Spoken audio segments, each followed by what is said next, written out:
મોટો કાલ અડાડીને થોડી વાર એકદમ થોડી વાર મોબાઈલ મૂકી દે થોડી વાર હવે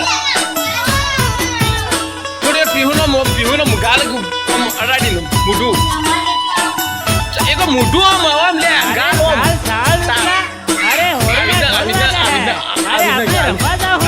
હાથની કાલે ગાલ તારો ગાલીને ગાલ ઘણી મજા આવે હા એ બધા ચિંદુરી એવી રીતે કીધું રોજ ચોટીને એટલે મજા આવશે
આપણે બધા ભાઈબંધો ભેળા મળીને ગોઠવું લેવા